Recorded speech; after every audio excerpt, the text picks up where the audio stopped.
আসসালামু আলাইকুম প্রিয় চাকরি প্রত্যাশী বন্ধুরা। ৭১টি পদে গ্যাস ট্রান্সমিশন কোম্পানি লিমিটেড জিটিসিএল একটি নিয়োগ বিজ্ঞপ্তি প্রকাশ করা হয়েছে, যেখানে আপনারা সকল জেলার প্রার্থীগণ আবেদন করতে পারবেন। আবেদনটি শুরু হয়েছে কবে, আবেদনটি শেষ কবে, আবেদনটি করতে আপনাদের কি কি ধরনের যোগ্যতা ও অভিজ্ঞতা লাগবে, আবেদনটি কিভাবে করবেন, আবেদন ফি কত টাকা, এই সব কিছু ইনশাল্লাহ আমি এই ভিডিওতে আলোচনা করার চেষ্টা করব। আশা করি আপনারা ধৈর্য সহকারে এই ভিডিওটি দেখার চেষ্টা করবেন। আর যারা আমার চ্যানেলে নতুন এসেছেন, আপনারা চাইলে আমার চ্যানেলটি সাবস্ক্রাইব করে বেল আইকনে প্রেস করে রাখতে পারেন, যাতে করে পরবর্তী ভিডিওটি আপলোড করার সাথে সাথে আপনাদের কাছে একটি নোটিফিকেশন চলে যায়। তো প্রিয় চাকরি প্রত্যাশী বন্ধুরা, আবেদনটি মূলত শুরু হয়েছে আমাদের 27/4/2026 সকাল 9টায়, আর আবেদনটি মূলত শেষ হবে 21/5/2026 বিকাল 5টায়। এর মধ্যে আপনাদেরকে আবেদন সম্পন্ন করতে হবে। আবেদনটি করার পরে আপনারা একটি ইউজার আইডি পাবেন। এই ইউজার আইডি দিয়ে আপনাদেরকে 72 ঘন্টার মধ্যে আপনাদেরকে আবেদন ফি জমা দিতে হবে। আবেদন ফি এর মধ্যে যদি জমা না দেওয়া হয়, তখন আপনাদের আবেদনপত্রটি গ্রহণ করা হবে না। এখন আমরা একটু জেনে নেওয়ার চেষ্টা করি যে এই নিয়োগ বিজ্ঞপ্তিতে কোন কোন পদের জন্য আপনাদের বয়স সীমা কীরকম চেয়েছে, সেটি একটু জেনে নেওয়ার চেষ্টা করি। তো এখানে দেখতে পাচ্ছেন যে 27/4/2026 তারিখে ক্রমিক নং 1 হতে 14 নং যে পদগুলো রয়েছে, তার ক্ষেত্রে প্রার্থীর বয়স হচ্ছে 18 থেকে 32 বছরের মধ্যে হতে হবে। আর ক্রমিক নং 15 হতে 16তম যে পদগুলো রয়েছে, তার জন্য প্রার্থীর সর্বোচ্চ বয়স চেয়েছে 54 বছর হতে হবে। ওকে। তো প্রিয় চাকরি প্রত্যাশী বন্ধুরা, এখন আমরা একটু জেনে নেওয়ার চেষ্টা করব যে এই নিয়োগ বিজ্ঞপ্তিতে কোন কোন পদের জন্য পদের সংখ্যা কয়টি, তার বেতন স্কেল এবং গ্রেড এবং শিক্ষাগত যোগ্যতা ও অভিজ্ঞতা কী চেয়েছে সেগুলো একটু জানার চেষ্টা করব। প্রথম যে পদের কথা উল্লেখ করা হচ্ছে সেটি হচ্ছে যে কেশিয়ার, যার পদের সংখ্যা হচ্ছে যে 2টি, যার বেতন স্কেল হচ্ছে যে 11,300 থেকে শুরু করে 27,300 টাকা পর্যন্ত পাবেন, যার গ্রেড হচ্ছে যে 12তম গ্রেড। আর এটির জন্য যে যোগ্যতা চেয়েছে সেটি হচ্ছে যে বাণিজ্যিক বিষয়ে স্নাতক ডিগ্রি, তবে কোনো পরীক্ষার তৃতীয় বিভাগ বা শ্রেণী বা সমমানের জিপিএ গ্রহণযোগ্য, সিজিপিএ গ্রহণযোগ্য নয়। এরপর হচ্ছে যে দ্বিতীয় যে পদের কথা উল্লেখ করা হচ্ছে সেটি হচ্ছে যে হিসাব সহকারী, যার পদের সংখ্যা হচ্ছে যে একটি, যার বেতন স্কেল হচ্ছে 11,300 থেকে শুরু করে 27,300 টাকা পর্যন্ত পাবেন, যার বেতন গ্রেড হচ্ছে যে 12তম গ্রেড। আর এটির জন্য যে যোগ্যতা চেয়েছে সেটি হচ্ছে বাণিজ্যিক বিষয়ে স্নাতক ডিগ্রি, তবে কোনো পরীক্ষায় তৃতীয় বিভাগ বা শ্রেণী বা সমমানের সিজিপিএতে গ্রহণযোগ্য হবে না।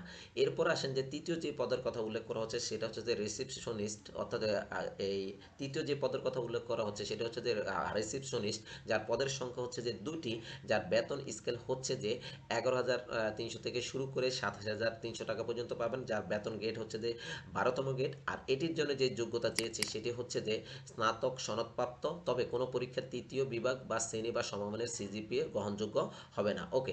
এরপরে আসেন যে 4 নম্বর যে পদের কথা উল্লেখ করা হচ্ছে সেটি হচ্ছে যে মেডিকেল অ্যাসিস্ট্যান্ট পুরুষ, যার পদের সংখ্যা হচ্ছে যে একটি, যার বেতন স্কেল হচ্ছে 11,300 থেকে শুরু করে 27,300 টাকা পর্যন্ত পাবেন, যার বেতন গ্রেড হচ্ছে যে 12তম গ্রেড। আর এটির জন্য যে যোগ্যতা চেয়েছে সেটি হচ্ছে যে নার্সিং অথবা দাতৃবিদ্যা বা সংশ্লিষ্ট বিষয়ে ডিপ্লোমা সনদপ্রাপ্ত হতে হবে। আর অভিজ্ঞতা সম্পন্ন প্রার্থীদেরকে অগ্রাধিকার দেওয়া হবে। এছাড়াও আমরা 5 নম্বর যে পদের কথা এখানে উল্লেখ করা হচ্ছে মেডিকেল অ্যাসিস্ট্যান্ট মহিলা, যার পদের সংখ্যা হচ্ছে যে একটি। আর এটির জন্য যেই বেতন স্কেল হচ্ছে সেটি হচ্ছে 11,300 থেকে শুরু করে 27,300 টাকা পর্যন্ত পাবেন, যার গ্রেড হচ্ছে যে 12তম গ্রেড। আর এটির জন্য যে যোগ্যতা চেয়েছে সেটি হচ্ছে যে নার্সিং বা দাতৃবিদ্যা বা সংশ্লিষ্ট বিষয়ে ডিপ্লোমা সনদপ্রাপ্ত হতে হবে, অথবা অভিজ্ঞতা সম্পন্ন প্রার্থীদের অগ্রাধিকার দেওয়া হবে। এরপরে 6 নম্বর যে পদের কথা এখানে উল্লেখ করা হচ্ছে সেটি হচ্ছে যে আমাদের সার্ভেয়ার। আবারও বলছি, 6 নম্বর যে পদের কথা এখানে উল্লেখ করা হচ্ছে সেটি হচ্ছে যে সার্ভেয়ার, যার পদের সংখ্যা হচ্ছে যে 4টি, যার বেতন স্কেল হচ্ছে 11,000 থেকে শুরু করে 26,590 টাকা পর্যন্ত পাবেন, যার গ্রেড হচ্ছে যে অর্থাৎ 13তম গ্রেড। আর এটির জন্য যে যোগ্যতা চেয়েছে সেটি হচ্ছে যে কোনো স্বীকৃত বোর্ড হতে এসএসসি বা সমমানের পরীক্ষায় উত্তীর্ণ সহ সরকার অনুমোদিত প্রতিষ্ঠান হতে আমিনশিপ পাস এবং সংশ্লিষ্ট ক্ষেত্রে কমপক্ষে 2 বছরের অভিজ্ঞতা থাকা লাগবে। 7 নম্বরে যে পদের কথা উল্লেখ করা হচ্ছে অর্থাৎ সেটা হচ্ছে যে প্লান্ট অপারেটর, যার পদের সংখ্যা হচ্ছে যে 17টি, যার বেতন স্কেল হচ্ছে যে 11,000 থেকে শুরু করে 26,590 টাকা পর্যন্ত পাবেন, যার গ্রেড হচ্ছে যে 13তম গ্রেড। আর এটির জন্য যে যোগ্যতা চেয়েছে সেটি হচ্ছে যে সংশ্লিষ্ট ক্ষেত্রে সরকার অনুমোদিত প্রতিষ্ঠান হতে এইচএসসি ভোকেশনাল বা সমমানের কারিগরি বিষয়ে সার্টিফিকেট কোর্স সহ 3 বছরের একটি অভিজ্ঞতা থাকা লাগবে। এরপর আসেন যে 8 নম্বরে যে পদের কথা উল্লেখ করা হচ্ছে যে সিনিয়র টেকনিশিয়ান, যার পদের সংখ্যা হচ্ছে যে একটি, যার বেতন স্কেল হচ্ছে যে 11,000 থেকে শুরু করে 26,590 টাকা পর্যন্ত পাবেন, যার গ্রেড হচ্ছে যে 13তম গ্রেড। আর এটির জন্য যে যোগ্যতা চেয়েছে সেটি হচ্ছে যে সংশ্লিষ্ট ক্ষেত্রে সরকার অনুমোদিত প্রতিষ্ঠান হতে এইচএসসি ভোকেশনাল বা সমমান সহ কারিগরি বিষয়ে সার্টিফিকেট কোর্স 3 বছরের একটি কোর্স সহ 3 বছরের একটি অভিজ্ঞতা থাকা লাগবে। এরপর আসেন 9 নম্বর যে পদের কথা উল্লেখ করা হচ্ছে সেটা হচ্ছে যে ইলেকট্রিশিয়ান যার পদের সংখ্যা হচ্ছে যে 18টি, যার বেতন স্কেল হচ্ছে যে 11,000 থেকে শুরু করে 26,590 টাকা পর্যন্ত পাবেন, যার গ্রেড হচ্ছে যে 13তম গ্রেড। আর এটির জন্য যে যোগ্যতা চেয়েছে সেটি হচ্ছে যে ন্যূনতম এসএসসি সনদপ্রাপ্ত বা সংশ্লিষ্ট কারিগরি বিষয়ে অনুমোদিত ট্রেড বা সার্টিফিকেট কোর্স সহ কমপক্ষে 2 বছরের অভিজ্ঞতা। আর অনুমোদিত প্রতিষ্ঠান হতে যারা কিন্তু লাইসেন্স প্রাপ্ত হতে হবে। এরপর 10 নম্বর যে পদের কথা উল্লেখ করা হচ্ছে সেটি হচ্ছে যে ট্রান্সপোর্ট সুপারভাইজার, যার পদের সংখ্যা হচ্ছে যে 2টি, যার বেতন স্কেল হচ্ছে যে 11,000 থেকে শুরু করে 26,590 টাকা পর্যন্ত পাবেন, যার গ্রেড হচ্ছে যে 13তম গ্রেড। আর এটির জন্য যে যোগ্যতা চেয়েছে সেটি হচ্ছে বিজ্ঞান বিষয়ে স্নাতক সনদপ্রাপ্ত এবং সংশ্লিষ্ট ক্ষেত্রে 2 বছরের একটি অভিজ্ঞতা থাকা লাগবে। ওকে, এরপরে 11 নম্বর যে পদের কথা উল্লেখ করা হচ্ছে সেটি হচ্ছে পিসি অপারেটর ক্যাড, যার পদের সংখ্যা হচ্ছে যে 3টি, যার বেতন স্কেল হচ্ছে 11,000 থেকে শুরু করে 26,590 টাকা পর্যন্ত পাবেন, যার গ্রেড হচ্ছে যে 13তম গ্রেড। আর এটির জন্য যে যোগ্যতা চেয়েছে সেটি হচ্ছে যে SSC vocational civil drafting with CAD সনদপ্রাপ্ত হতে হবে।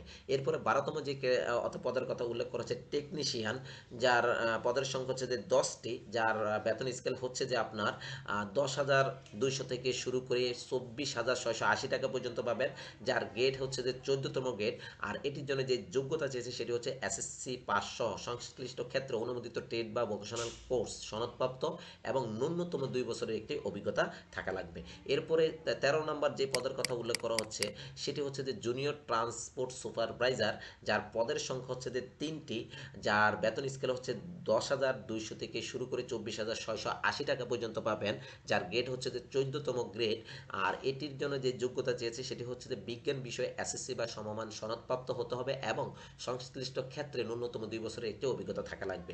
এরপরে 14 নম্বর যে পদের কথা উল্লেখ করা হচ্ছে সেটি হচ্ছে যে জুনিয়র টেকনিশিয়ান, যার পদের সংখ্যা 3টি, যার বেতন স্কেল হচ্ছে 9,300 থেকে শুরু করে 22,490 টাকা পর্যন্ত পাবেন, যার বেতন গ্রেড হচ্ছে যে আপনার 16তম গ্রেড। আর এটির জন্য যে যোগ্যতা চেয়েছে সেটি হচ্ছে এসএসসি পাস সহ সংশ্লিষ্ট ক্ষেত্রে অনুমোদিত বা ট্রেড বা ভোকেশনাল কোর্সে সনদপ্রাপ্ত থাকা লাগবে। এরপর আসেন আমাদের এখানে চুক্তিভিত্তিক যে পদসমূহগুলো রয়েছে সেগুলো একটু জেনে নেওয়ার চেষ্টা করি। চুক্তিভিত্তিক পদের মধ্যে প্রথম হচ্ছে যে ইমাম, যার পদের সংখ্যা হচ্ছে যে 2টি, যার বেতন স্কেল হচ্ছে যে 16,000 থেকে শুরু করে 38,640 টাকা পর্যন্ত পাবেন, যার গ্রেড হচ্ছে যে 10তম গ্রেড। আর এটির জন্য যে যোগ্যতা ও অভিজ্ঞতা চেয়েছে সেটি হচ্ছে বাংলাদেশ মাদ্রাসা শিক্ষা বোর্ড হতে কামিল অথবা কোনো কওমি মাদ্রাসা হতে দারুয়া হাদিস ডিগ্রি থাকা লাগবে, অথবা ফাজিল অথবা সমান পরীক্ষা উত্তীর্ণ হতে হবে। হাফেজ ও কারি প্রার্থী অগ্রাধিকার যোগ্য। আরবি ভাষায় ব্যুৎপত্তি বা ইসলামী শরিয়া তথা মাসায়লা আর মাসায়েলে পাণ্ডিত্য ও শুদ্ধভাবে কোরআন তেলাওয়াতের সক্ষমতা থাকতে হবে। তবে উভয় ক্ষেত্রে কোনো পরীক্ষা 3য় বিভাগ শ্রেণী বা সমমানের সিজিপিএ গ্রহণযোগ্য হবে না। এরপর আসেন যে মুয়াজ্জিন, যার পদের সংখ্যা হচ্ছে যে 1টি, যার বেতন স্কেল হচ্ছে 11,300 থেকে শুরু করে 7,300 টাকা 300 টাকা পর্যন্ত পাবেন, যার গ্রেড হচ্ছে যে 12তম গ্রেড। আর এটির জন্য যেই যোগ্যতা বা অভিজ্ঞতা চেয়েছে সেটি হচ্ছে বাংলাদেশ মাদ্রাসা শিক্ষা বোর্ড হতে ফাজিল অথবা কোনো কওমি মাদ্রাসা হতে সমানের পরীক্ষা উত্তীর্ণ হতে হবে। হাফেজ বা কারি প্রার্থী অগ্রাধিকার যোগ্য। শুদ্ধভাবে কোরআন তেলাওয়াত সক্ষমতা বা মাসায়েলে পাণ্ডিত্য থাকতে হবে। তবে কোনো পরীক্ষায় 3য় বিভাগ বা শ্রেণী বা সমানের পরীক্ষায় সিজিপিএ গ্রহণযোগ্য হবে না। তো প্রিয় চাকরি প্রত্যাশী বন্ধুরা, এতক্ষণ আমরা জানার চেষ্টা করলাম যে আমাদের কোন কোন পদের জন্য কতজন নেওয়া হবে, তার বেতন স্কেল কি এবং শিক্ষাগত যোগ্যতা ও অভিজ্ঞতা কি চেয়েছে সেগুলো জানার চেষ্টা করেছি। এবার আমরা জানার চেষ্টা করব যে আপনি আবেদনটি কিভাবে করবেন। তো আবেদন করার আগে আপনাদেরকে 2টি ডকুমেন্ট আগের থেকে আপনাদের রেডি করে রাখা লাগবে। এক হচ্ছে যে ছবি, 2 হচ্ছে যে আপনার স্বাক্ষর। এখন আসেন ছবির মাপ কত হবে সেটা একটু জেনে নেওয়ার চেষ্টা করি। ছবির মাপটি মূলত হবে 300x300 পিক্সেল এবং অর্থাৎ জেপিজি ফরম্যাট। আর সাইজ হতে হবে আপনার অবশ্যই 100 কেবির মধ্যে হতে হবে।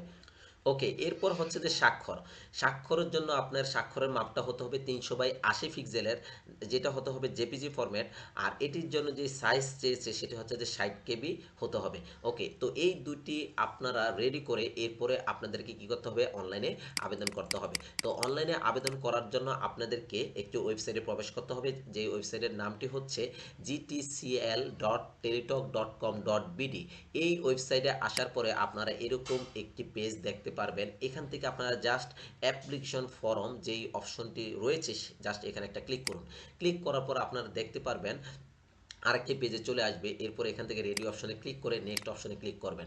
তারপর আপনারা দেখতে পারবেন এই নিয়োগ বিজ্ঞপ্তিতে যে পদের কথা উল্লেখ করা হয়েছে সেগুলো কিন্তু এখানে লিস্ট হিসাবে দেখতে পাচ্ছেন। তো এখান থেকে আপনি যেই পদটিতে আপনি আবেদন করতে চাচ্ছেন সেই পদটি এখান থেকে সিলেক্ট করে এরপরে নেক্সট অপশনে ক্লিক করবেন। করার পরে এরকম আরেকটি পেজ চলে আসবে। এখান থেকে আপনারা জাস্ট নো অপশনে ক্লিক করবেন। ওকে, নো অপশনে ক্লিক করার পর এরপরে নেক্সট অপশনে ক্লিক করবেন। নেক্সট অপশনে ক্লিক করার পর আপনারা দেখতে পারবেন আপনি যেই পদের জন্য সিলেক্ট করেছেন বা সেই পদটি এখানে শো করছে।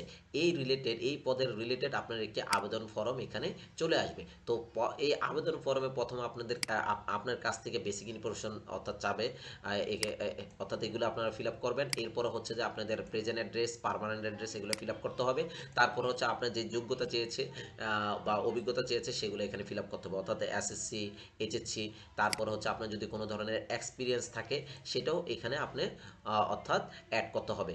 এরপর হচ্ছে যে আপনি এখান থেকে ভেরিফিকেশন কোড দিয়ে এরপরে আই ডিক্লেয়ার এটাতে অর্থাৎ চেকবক্সে টিক দিয়ে তারপর আপনাকে কি করতে হবে, সাবমিট অপশনে ক্লিক করতে হবে। ওকে, সাবমিট অপশনে ক্লিক করার পর, আবারও বলছি, সাবমিট অপশনে ক্লিক করার পরে আপনাদের কাছে একটি অ্যাপ্লিকেশন ফর্ম চলে আসবে পিডিএফ আকারে, যেখান থেকে আপনাকে একটি ইউজার আইডি দেওয়া হবে। এই ইউজার আইডি ব্যবহার করে আপনার আবেদন ফি জমা দিতে হবে। এখন আসেন আবেদন ফিটি কিভাবে জমা দিবেন। আবেদন ফি জমা দেওয়ার জন্য অবশ্যই একটি টেলিটক প্রিপেড সিম থাকতে হবে। যেই টেলিটক প্রিপেড সিমে আপনার যে বর্ণিত উপরে যে বর্ণিত পদগুলো রয়েছে এই পদের কোন কোন পদের জন্য কত টাকা আপনার একটা ফি দিতে হবে বা কত টাকা ফি আপনার টেলিটক প্রিপেড সিমে রাখতে হবে সেটা একটু জেনে নেওয়ার চেষ্টা করি। প্রথমত হচ্ছে যে 1 থেকে 5 নং যে পদগুলো রয়েছে তার জন্য টোটাল আপনাকে যেটি করতে হবে 168 টাকা সার্ভিস চার্জ সহকারে দিতে হবে। আর ক্রমিক নং যেই 6 থেকে 14 নং যে পদগুলো রয়েছে তার জন্য হচ্ছে যে টোটাল 112 টাকা সার্ভিস চার্জ সহকারে দিতে হবে।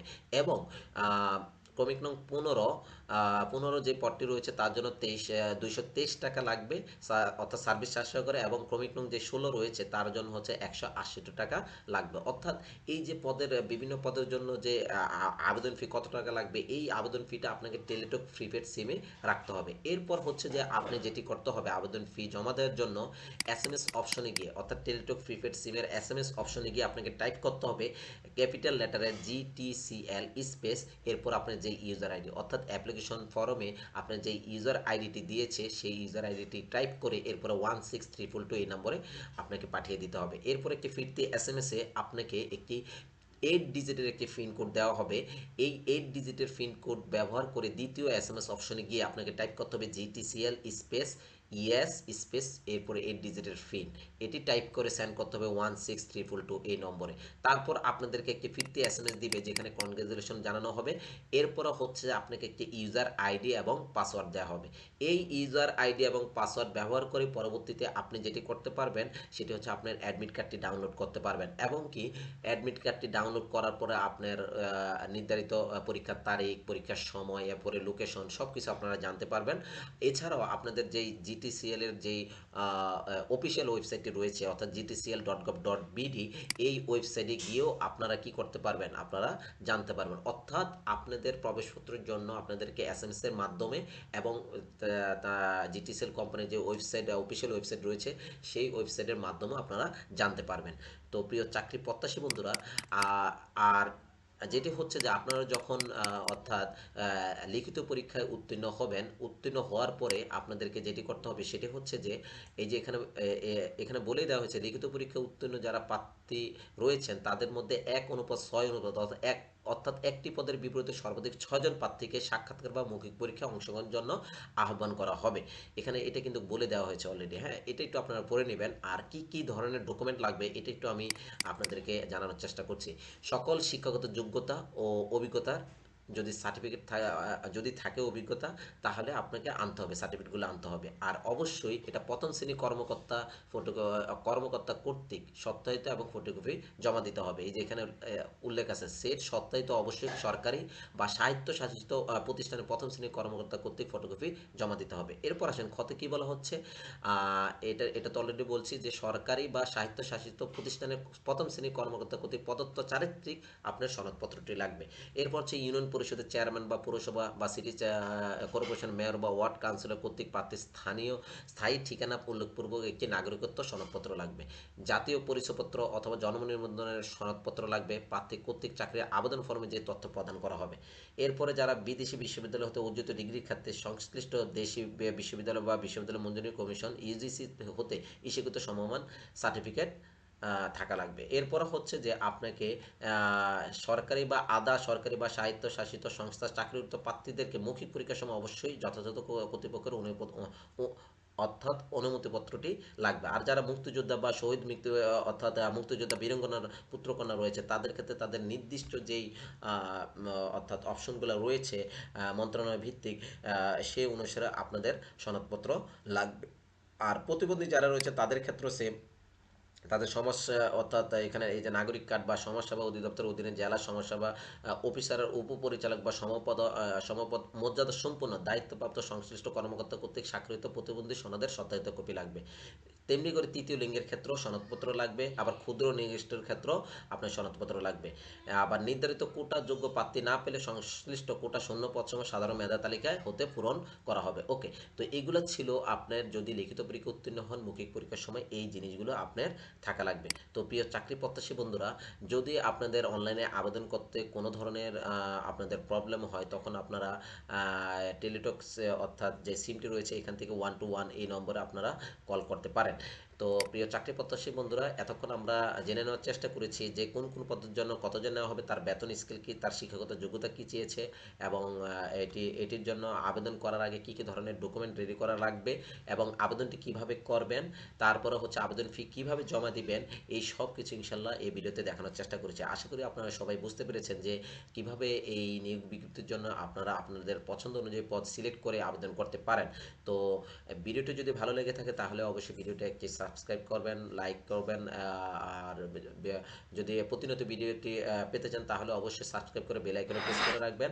আর ভিডিওটি যদি ভালো লেগে থাকে তাহলে অবশ্যই কমেন্ট করতে ভুলবেন না। তো সবাই ভালো থাকেন, সুস্থ থাকেন এই কামনা করি। আসসালামু আলাইকুম।